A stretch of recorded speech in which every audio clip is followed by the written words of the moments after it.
Good morning, good afternoon, and good evening, folks.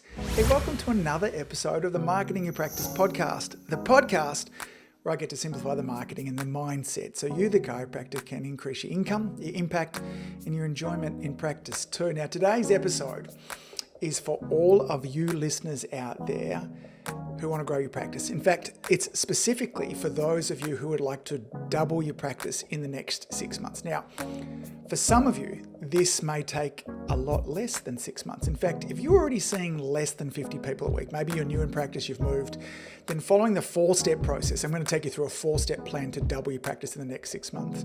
This 4-step process will help you double your practice maybe in the next 30 days. If your practice is closer to maybe 100 up, it might take up to 6 months. The speed at which you work your way through this will really be the speed at which you're prepared to just work your way through these 4 steps. Nothing fancy as well. But before I share these 4 steps, I need to ask you a question as well, okay?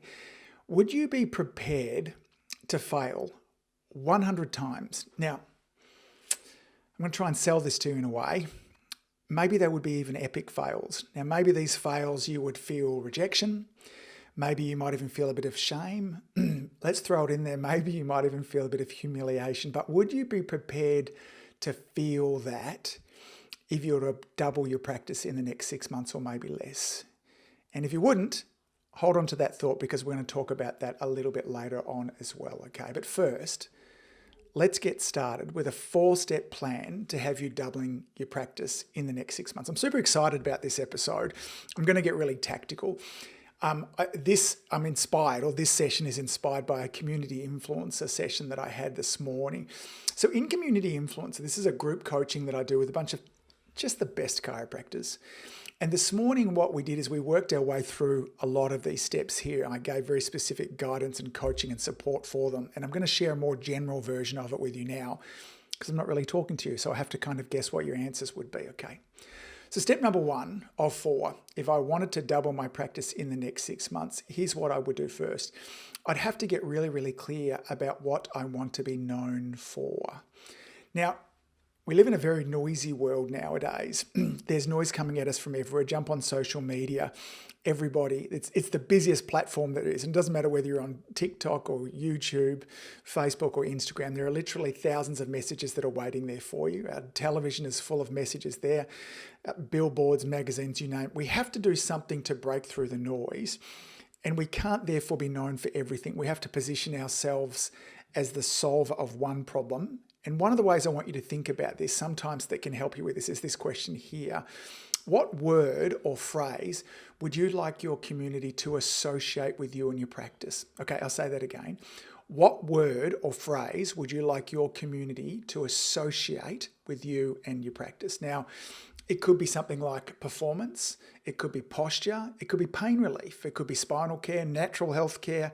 It could be pediatric chiropractic, pregnancy chiropractic. What would be the word or phrase?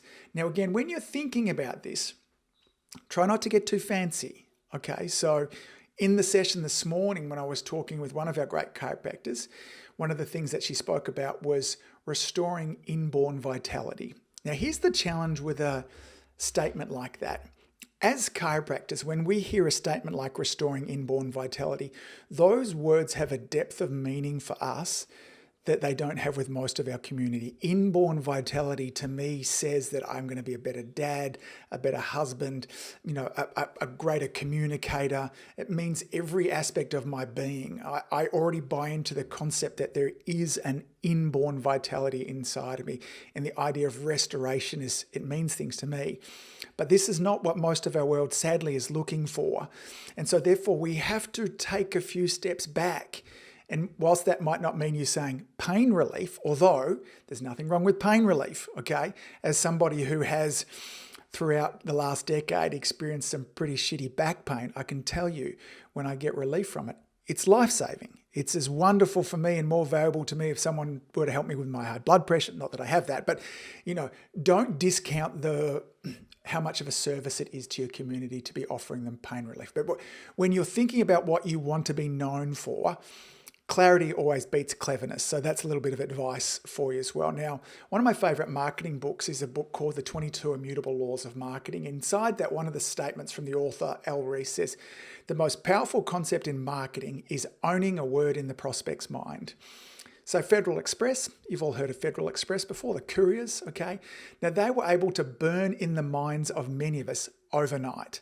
But in the process of them being able to do that, they had to let go of a lot of things. As couriers, as delivery people, there was lots of things that they did beforehand, and they decided that they wanted to be known for overnight. So they let go of everything else and they focused on being known for overnight. What do you and your practice want to be known for? That when somebody hears posture, they think of you. Pregnancy chiropractic, they think of you. Getting some clarity in around that is the very first place to start if you're wanting to double your practice in the next 6 months, because it's going to allow you to stand out from all the rest of the noise. When we try and communicate to everyone, when we're trying to be everything for everyone, we end up being nothing. Okay, really, really important. The essence of what I'm teaching people inside of Community Influencer and through the podcast here as well is that your practice becomes stronger when you reduce your scope, okay? You cannot stand for everything. Now, here's an interesting thing. You get known for something. This has blown me away as I've studied this over the last 10 years. You get known for something by just claiming it. Like, that's it. There's not some association somewhere. There's not a group of people that are going to come together and go, okay, you are now the pregnancy chiropractor. You are now the pediatric chiropractor. You're now the person that's known all for performance. It starts with us claiming it right now. There are no authorities in around here. There's no association of chiropractic experts. And again, we have to be careful here in Australia with calling ourselves an expert, but we can still claim these areas of special interest also. But it begins first of all with us actually claiming it. Okay, now it might sound simple, but it's the absolute truth. Now, once we claim it, what we have to do is we have to communicate it all the time. Now, this might be in our branding, so it might be on our signage, it should be on our signage, it should be on your website, it should be in your social media, all over it. Like if you are going to be the pregnancy chiropractor, we're going to use this as an example going forwards, then your website should look like the pregnancy chiropractor. Don't have, when I get up there and I look at pictures, it should be you working with pregnant women. That should be that feel and around it. Your logo should match the feel of that. Your colors should match the feel of that. When I'm looking through your social media, there should be lots and lots of pictures and videos of you working with pregnant women. That's where it all starts with, okay? We claim it first of all, and then we shout it from the mountaintops. Here's who we are. Here's who I help. And we say that again and again and again. Repetition. Now, when it comes to, I watch myself with how I consume content, and I'm very interested to see the impact that marketing messages are having on me, and had a great aha moment a couple of weeks ago. There are 2 new podcasts that I've been listening to over the last 6 months. They're golf podcasts. If you're not a golfer, you'll find them incredibly boring. And they both have the same sponsors. And the sponsor is, now this is so funny that I've forgotten the name of the sponsor at the moment, but it'll come to me in a minute there too. The pressure of the live recording here. It's a bourbon. Now, I like to drink bourbon. I'm not a drinker at all. I might have 1 glass of bourbon a month, but I quite like a bourbon. And this advertisement has been read out at the start of these podcasts. And I listen to, there's like 2 or 3 episodes between them each week, and I've been listening to them over the last 5 or 6 months. Now, the interesting thing is I have ignored these messages. I've not thought twice about them until last week, early in the morning. I was listening to one of the podcasts because I woke up early as I was lying in bed there.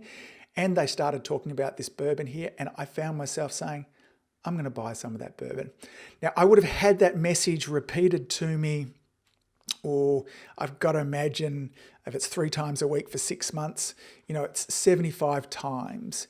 Repetition is what starts to build relationships. Repetition is an important part or the foundation of what we refer to as the mere exposure effect, which just says the more we are exposed to something, the more likely we are to like it. Okay, so claim it, repeat it often, and you will be getting bored of yourself saying it, okay, because you get to hear it all the time. But your community only gets some of your messages some of the time. So repetition is really important. Step number 2, after we've claimed the word that we want to be known for in our community, step number 2 is we've got to get in front of the people who want this. So in the example I'm going to use going forwards now, I'm going to be talking about what the client this morning, she came up with is this idea of chiropractic care for pregnant women. Okay, so in fact, Vanessa won't mind if I use her name. Vanessa's ace. And then sometimes it's best to ask for forgiveness afterwards. So anyway, Vanessa, thank you. So chiropractic care for pregnant women. All right, that is what she wants to be known for. So step number 2 is this, is how do I get in front of people who want that? Now, obviously what we want to be getting in front of is pregnant women. Now, the steps to go about this and the easiest way to go about doing this is a brainstorming concept or process. And so you can absolutely do this by yourself. I've done it by myself many, many times, but it works better if you can get a bunch of people in around. Now, the perfect people for you to do it with is your staff, your CAs, people who know your business, know you, and possibly have a bit of an understanding about, in this case here, pregnant women. Now, if you don't have any staff, you could actually do this with some patients. Somebody outside of ourselves is helpful because often we're blinded. We get in the way of seeing the opportunities that are in front of us. So having some other people there.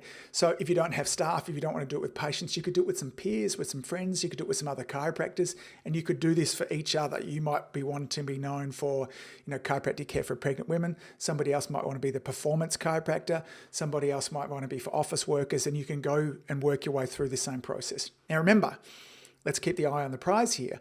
What this is all about is this is about you doubling your practice in the next 6 months. Okay, in the process of this, we have to do some work. I'm all for taking a stand we've been sold that we can have everything for doing nothing. It's the 6-minute abs. It's how do I lose weight without having to diet and or exercise. The fact of the matter is,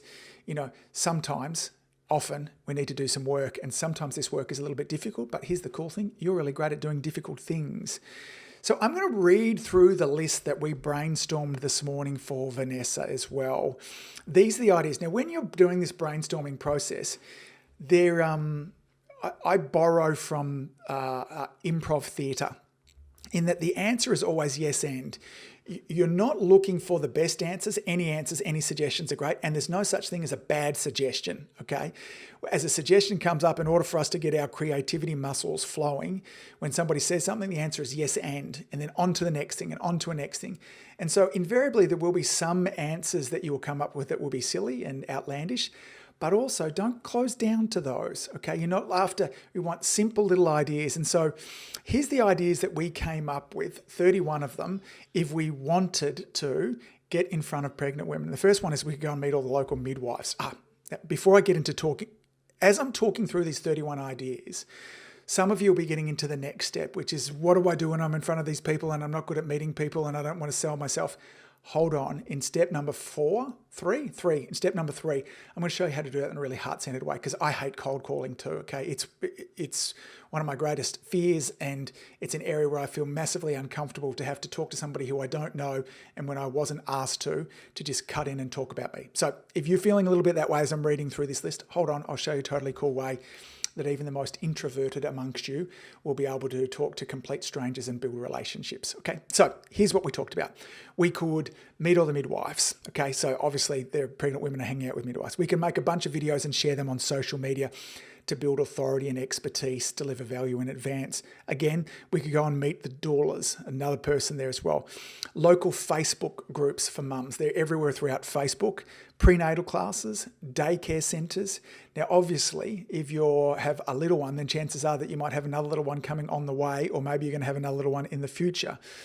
Yoga studios. Lots of pregnant mums like to do yoga. They're taking some time and caring for themselves. So it could be yoga studios, or it could be Pilates studios. We could go around to some of the local clothing places, retail stores that sell pregnancy clothes. Okay, pregnant women hang out there. Kids' toy shops, again, for the same reason that we talked about daycare centres. We could go around to the OBs and build some relationships there. We could find out what podcasts that pregnant mums are listening to. Gyms that are focused very much on pregnancy care. Personal trainers who are focused on pregnancy care. Other body workers who might be working with pregnant mums, from massage to acupuncture, kinesiology. We could go around to naturopaths, and we could spend time working with those as well. Lactation consultants.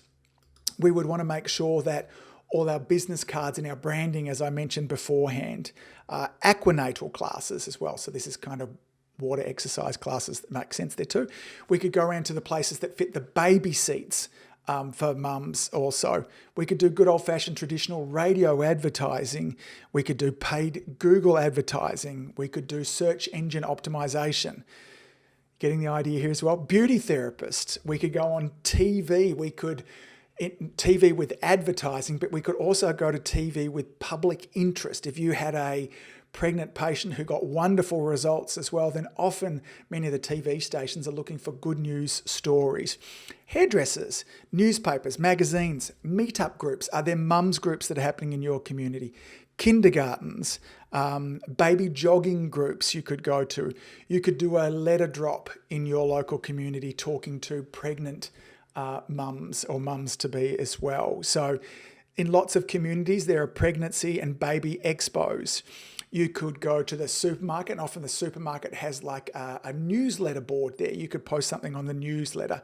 And then Gymboree, these exercise classes. So I added a couple other ones in there, but that was 32 or 33 different ideas that we came up with in less than 10 minutes.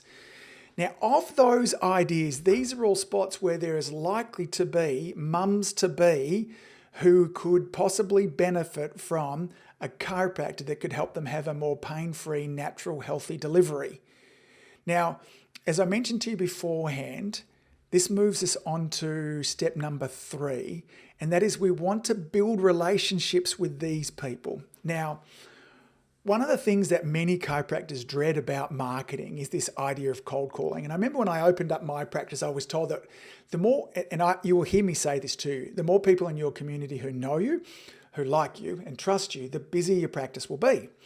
Now, the idea that was suggested to me is I should go around to all of the businesses and introduce myself. Now, I would rather have got pins and poked myself in the eye than just cold call into businesses and say, hi, I'm Angus, I'm the chiropractor down the road I've just set up.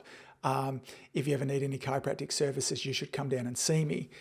Now, for some people, and I'm envious, you're really great at doing that kind of thing. You can show up and talk about it. In fact, just last week on the podcast, Steve Franson was talking about he and his wife used to have a competition about who could get talking about chiropractic the fastest.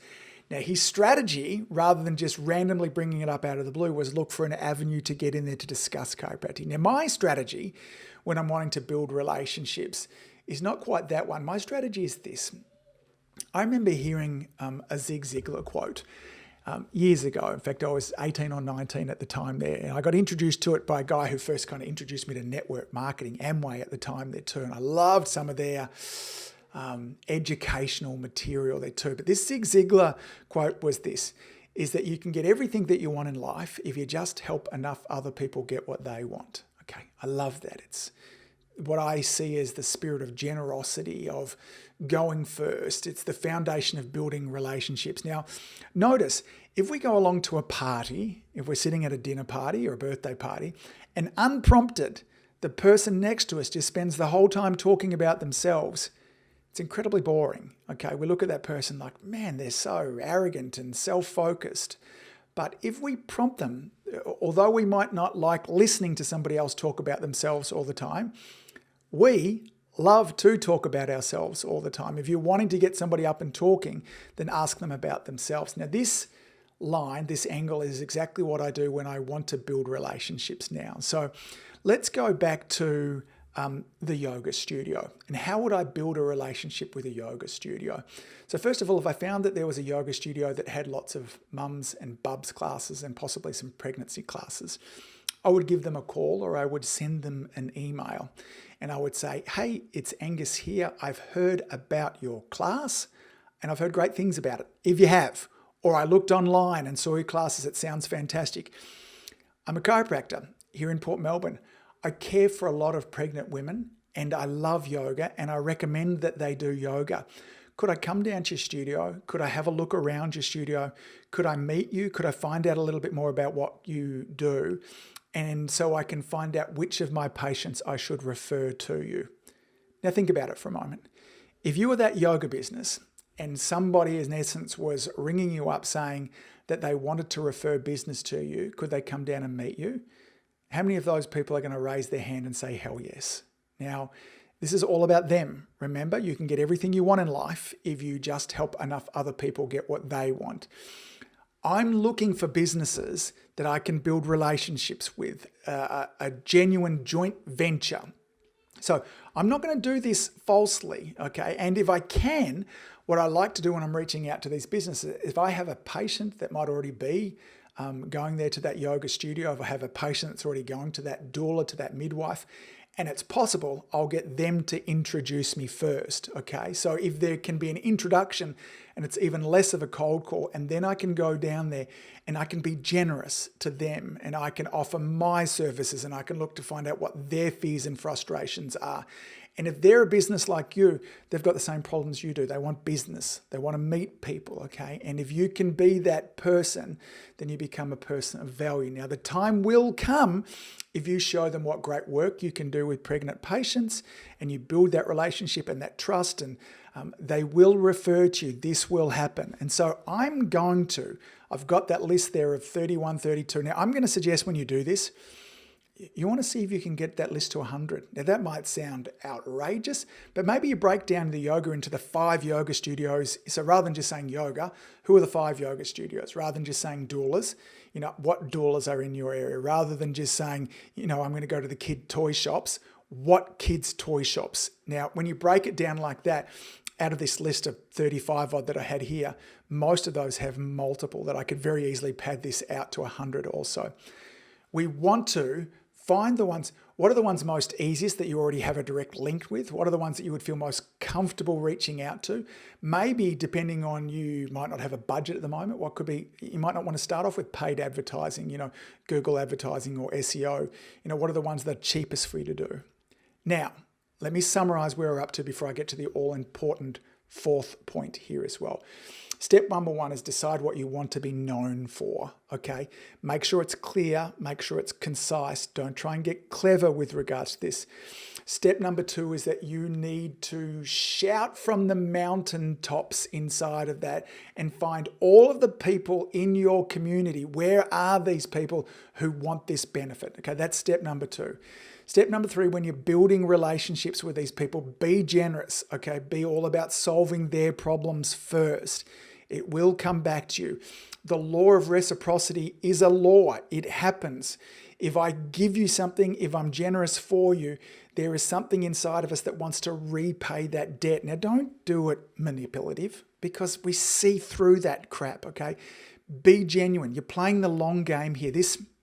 I was saying this morning, this process I'm teaching you at the moment here is really what it is. It's a farming process rather than a hunting process, which means hunting, I can go out and I can get food, at the snap of my fingers there too. Farming, I have to plant the tree, I have to nurture the tree, and then eventually the fruit grows. And then when the fruit has grown, the tree's up, I can go up and I can get fruit often all year round. But it takes time to get there. Okay, now this is not an ethical debate that I'm into here, but I want you to think it like that. It's going to take time. Now, this leads us on to the 4th and final step, which brings me right back to the beginning when I said to you this: would you be prepared to fail 100 times for you to double your practice in the next 6 months? Because as you reach out to these, there are going to be some times that metaphorically a door is shut in your face. I had a coaching call this morning with a lovely Canadian chiropractor who had a new sporting team come into his community. He reached out to one of the owners of this sporting team and said, look, I'd like to talk to you about chiropractic care and how I might help you and all that kind of stuff. This guy then put him on to somebody to send an email to. He sent an email to this person, got nothing back. Okay, that's a failure. Okay, now we have to redefine what failure is, because when that happens, we get so hurt by these failures because we make them so personal. We make them about us. I'm a terrible person. No one wants chiropractic. What do they think of me? Do they not like me? Am I not nice enough? Am I not good looking enough? Am I too old? Am I too young? And we make up all of these stories about what might have gone on, when the fact of the matter probably is this guy or gal is so damn busy that your email just got lost, which is why we should all have multiple touch points to try to build these relationships. And remember, it's not likely to happen with 1 or 2 touch points. It takes time.